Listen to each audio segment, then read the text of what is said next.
បងជួយបង្កើត ID ខ្ញុំមួយមកបងដាច់ចិត្តមែនបងហ្នឹងហើយវីដេអូនេះខ្ញុំមកប្រាប់អ្នកទាំងអស់គ្នាពីរបៀបបង្កើត ID EPS ដែលយើងប្រឡងហ្នឹងអញ្ចឹងយើងចូលទៅមើលទាំងអស់គ្នាដំបូងយើងចូលមក Google មកហើយយើងវាយពាក្យថា EPS topic បន្ទាប់មកទៀតយើងចូលទៅកន្លែងដែលមានអក្សរថា EPS go.kr ហ្នឹងហើយយើងចូលទៅអាហ្នឹងទៅបានដល់ page ក្រសួងហើយពេលយើងចូលមកដល់យើងមិនទាន់ធ្វើអីទេគឺយើងដូរភាសាសិនយើងចុចកន្លែងនេះមកយើងរើសភាសាខ្មែរបន្ទាប់មកយើងចុចពាក្យ go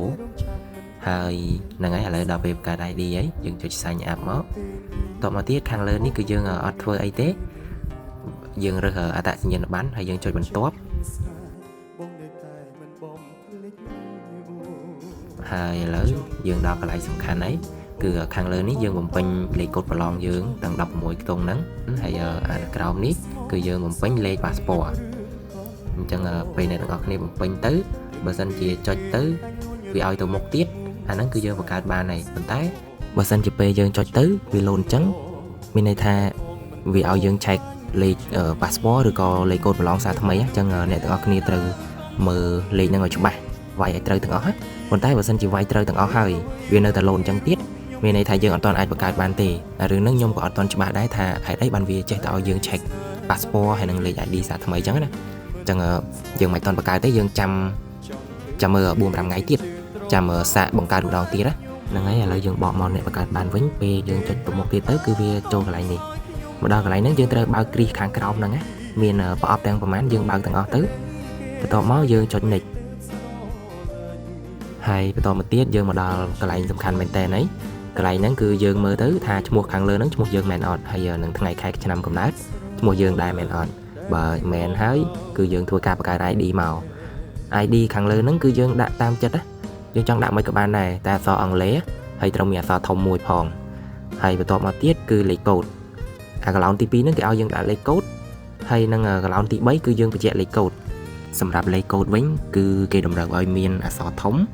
សញ្ញាពិសេសដូចជាទ្រង់ជ្រូកដុល្លារសញ្ញាផ្កាយអីណាអាហ្នឹងគឺសញ្ញាពិសេសហើយគេត្រូវឲ្យមានអាហ្នឹងជាមួយនឹងលេខ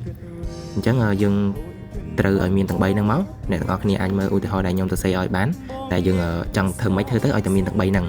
អញ្ចឹងបន្ទាប់ពីយើងបញ្ជាក់ទាំង3ហ្នឹងហើយគឺយើងចូលមកដល់កន្លែងបំពេញ email